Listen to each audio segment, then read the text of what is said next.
자, 여기는 천안의 한 카페로 들어가는 입구입니다. 아, 정말 장난 아니게 좋죠. 저는 큰 나무를 보면 약간 감흥에 젖는 것 같아요. 아, 진짜 이 입구 자체가 정말 매력적인 곳이에요. 제가 이곳을 일부러 한번 왔습니다.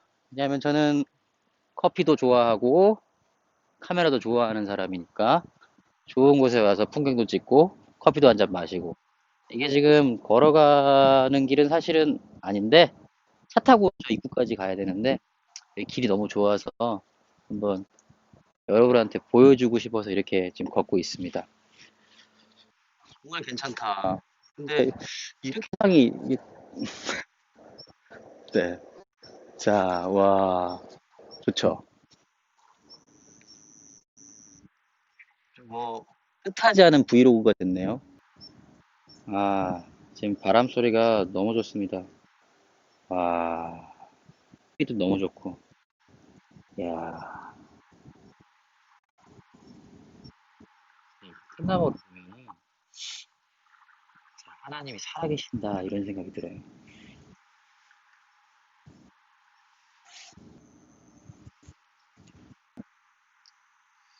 이런 감성 진짜 설명을 못해. 안녕하세요, 시목입니다. 오늘은 사복음서 썰을 좀 이어가 보려고 합니다. 오늘은 두 가지를 얘기하려고 그러는데요. 하나는 우리 예수님은 흙수저 중에 흙수저였다. 그리고 두 번째는 예수님은 영재 스펙이었다. 두 가지를 얘기하려고 해요. 갈릴리는 갈릴리 나사렛 땅은 흙수저의 온상이었습니다. 좀 심한 말일 수도 있겠지만 그런 이미지가 있어요. 그리고 예수님은 영재 스펙이었다. 이 얘기를 하려고 합니다. 예수님이 영재라고 하면 좀 기분 나쁠 사람이 있나? 요즘 어려운 게 많아요. 그쵸?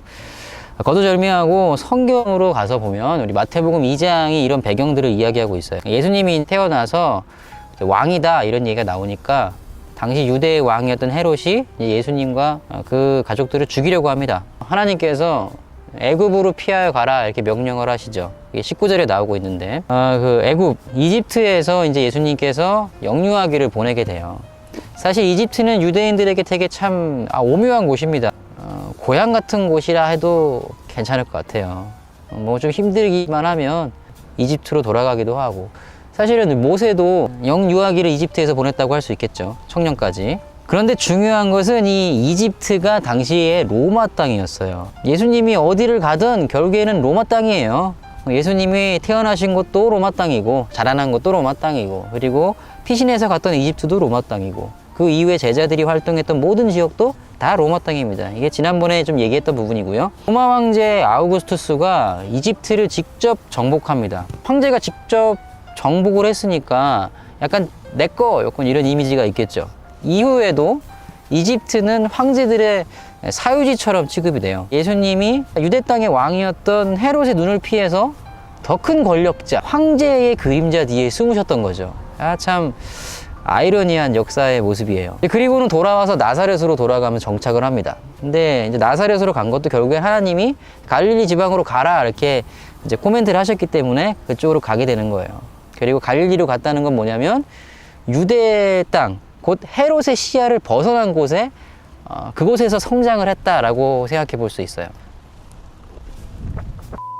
나사렛 여기가 참 시골입니다. 지금 저도 지금 시골 엄청 뭐 논밭이 보이는 곳, 산과 개울이 있는 곳에 와서 지금 이렇게 썰을 풀고 있는데 예루살렘은 그때도 지금도 사회적, 정치적, 종교적 중심지였어요. 그런데 나사렛은 그냥 시골입니다. 7만 명이 살고 있는 볼품없는 도시가 바로 나사렛이었어요.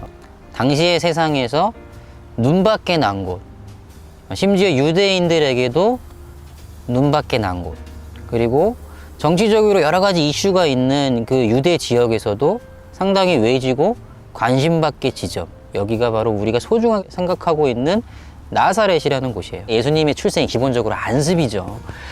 갈릴리 지방은 그러니까 유대인들에게는 이방인들의 땅이나 다름없어요. 신앙으로도 변두리, 영적으로도 소외된 곳이 바로 이 갈릴리입니다. 나사렛으로 돌아간 예수님이 이곳에서 그나마 뭐 랍비가 됐다거나 하면은 조금이라도 가능성이 있었겠지만 목수가 되잖아요. 건축업자가 됩니다. 예수님에게는 가능성이 거의 0에 수렴한다라고 할 수 있을 것 같아요. 그런데 예수님이 12살에 예루살렘에 가면서 이벤트가 일어납니다. 6월절을 지키기 위해서 성전에 매년 가는 것이 유대인들의 관습인데 예수님도 매년 예루살렘 성전에 올라가고 있었어요. 그런데 12살이 되던 해에는 당대 최고의 랍비들 그리고 율법학자들을 만나게 된 거죠. 그리고 그들과 율법에 대한 토론을 하게 됩니다. 그러니까 랍비들의 눈에는 예수라는 소년이 영재로 보일 수밖에 없었어요. 탁월한 재능을 갖고 있는 소년이었던 거죠.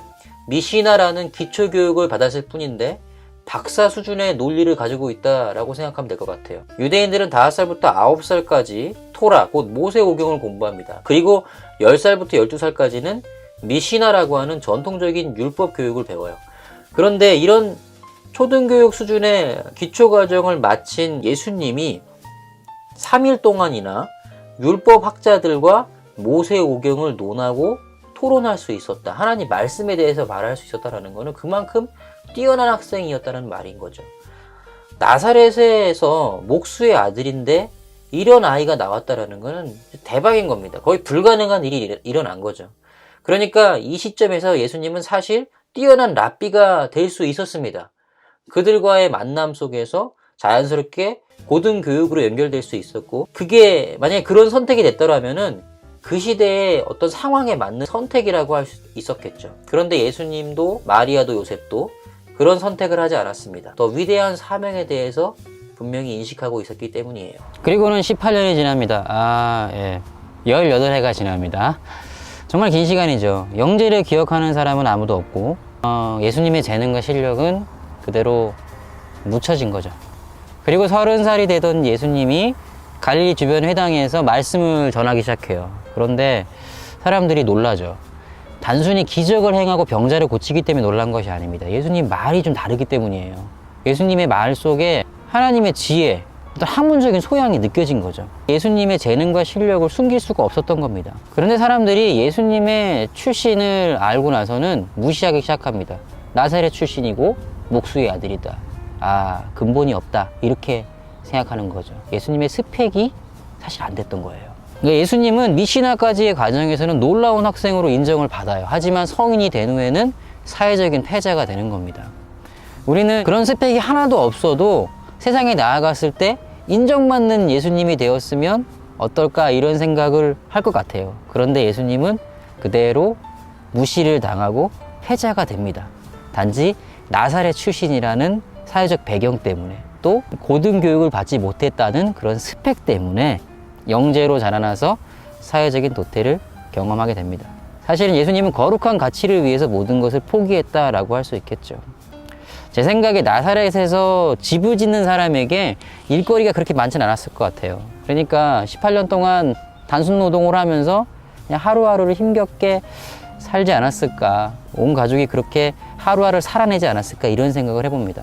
이스라엘 사람들 뿐만 아니라 지금도 사람들은 서로를 그렇게 바라보죠. 배경과 스펙이 그 사람을 판단하는 기준이 됩니다.